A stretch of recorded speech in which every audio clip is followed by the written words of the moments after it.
कहीं जाने की आवश्यकता नहीं है आपको चमत्कार देखने के लिए। और मुझे लगता है कि जन्म जन्म से बिगड़ा हुआ मन सुधरे, इससे बड़ा चमत्कार और क्या है। जन्म जन्म से ये भूला भटका मन सही मार्ग पर आ जाए, इससे बड़ा चमत्कार और क्या है।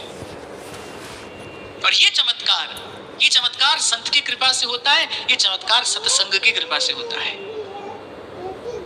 और फिर एक और बात, जब भगवान ने कहा मत कथा श्रवणेन च, मुझ में सच्चा भाव रखकर मेरी कथा सुनते रहना, तो कल यहीं पर हमने चर्चा को विराम दिया था।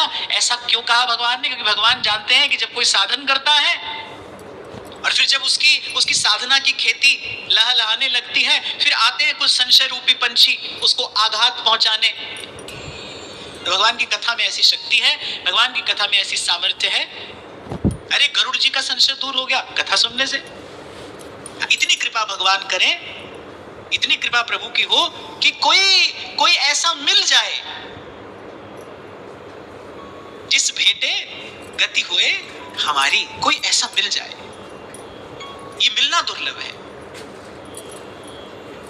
तभी गोस्वामी जी कहते हैं कि संत समागम, अच्छा पहले संत समागम कहा, फिर संत समागम हरि कथा तुलसी दुर्लभ तोए। क्योंकि पहला संत समागम ही नहीं होगा तो हरि की कथा कहां से होगी। बिन सत्संग न हरि कथा और तेहि बिन मोह न भाग, मोह गए बिन राम पद हो ही न दृढ़ अनुराग। यहाँ गोस्वामी जी एक और बात कह रहे, भाई मोह की औषधि भी भगवान की कथा है, संशय की औषधि भी भगवान की कथा है, अभिमान की औषधि भी भगवान की कथा है।